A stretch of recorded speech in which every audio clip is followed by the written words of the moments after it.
make sure they understand what their responsibilities are. If you're going to partner with somebody or you're going to give somebody responsibilities, give them the authority, give them the responsibilities, and spell it out. And explain that the contract is kind of a guideline. It's never a full understanding because there is work in progress. But what happens is, like I put in writing, if there is a loss, we have to share from the net profit. You get, let's say, you're going to get your fees as a project manager, X, or a contractor, and you're going to get from the net profits, let's say 10%. And if there is a loss, you're still going to get paid for your fees, but you're going to share the loss at X%. So how much should they share in the loss? Well, if they're handling the whole project, they should share in the loss at least, in my opinion, at least 20% of the loss should come out of their pocket. So don't deal with somebody who's completely broke, because if they got nothing to lose and only an upside, good luck with your money. So I partner with people that agree in writing that, they are going to actually pay some of the losses. And that's how it works. What if they can't pay you? You will have a claim against them. At least they'll be more cautious. Okay, so then you're going to ask them, one of the most important things I said, have them submit the estimates for construction, how long it's going to take, et cetera, and part of the expenses you're going to put is the interest, the points you had to pay, the money that's sitting, the reserves, whatever money you put as down payment, you have to accrue an interest for it.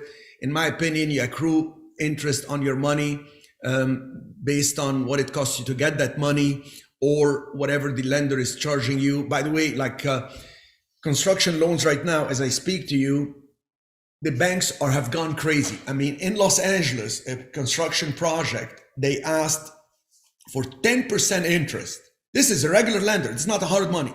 They wanted 10% interest, and they wanted like 30% of the money they're going to dish out in reserves. Like if you want $3 million, they want you to put $1 million in reserves. So you have to put your own $1 million in reserves so they can give you $3 million on the project development you're doing. Absolute nuts.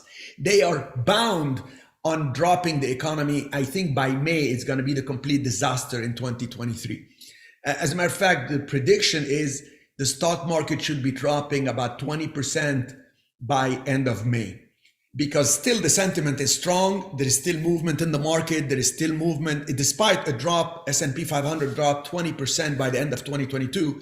They're not happy with that. The Fed wants to drop it. I think, I'm not a conspiracy theory person, but this is like somebody's behind all this with a pump and dump. I mean, COVID, let's stop everything. Boom, open it up. From July 2021 to March 2022, market goes like crazy. Then let's increase the interest rate every few weeks, increase it. Never in the history of the US, they increased the interest rate so fast, so much. And then now again, it's still not bad. Let's just give it a fine market to slow down everything. But we've been talking about that for 2 years now, so it shouldn't be a surprise to anybody. This is policy driven, not market driven, because the market is not that bad, as evidenced by the fact that there is plenty of people looking for jobs. There is very little unemployment. So when you work with that person as a partner, you want to make sure you also clarify who is liable for what. Like, there is a paragraph that I say, during the existence of each project or of this project, neither party shall be liable for any obligations of the other party that the other party created without the express approval of both parties. In other words, if he brings somebody on the site to do something that you did not approve or you didn't know about that person slips and falls, and now they want to sue you, that person's also liable. But don't panic too much. You're going to get the proper insurance. It's going to be part of the expenses on the property. But that it makes them also more cautious. There's a question that always comes up. Should I give them access directly to the bank account? If you want to, you can create your LLC bank account and a sub account. So when they tell you, I need to pay $17,000 for the cabinets, you can transfer from your main account online $17,000, and now you can put for cabinets, and then he can write the check. So now you're still in control of the main account, but you can have the sub account with all the expenses going the right place. I said to you, title of the property should be in your LLC.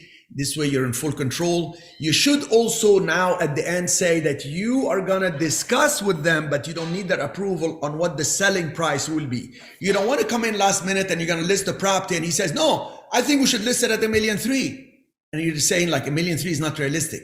I talked to the broker, they say it's going to sit on the market. We want to put it at $1.2 million. So you have to make that final decision. Why? It's your money. It's your neck on the line. I suggest you put this. I missed it in one of the contracts and things did not go so well.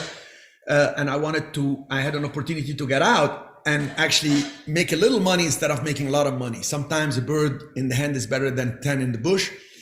And what I neglected to put in the contract, that we came up to a good agreement that we settled on that through a phone conversation, but you can put that if the project is not done and sold, it's going to be based on market change and getting more difficult, or you can get an extension. The problem usually happens with the project managers. They tell you we're going to finish in, let's say, 12 months. And here it is 12 months later, and your loan is for, let's say, 18 months, and they need another year.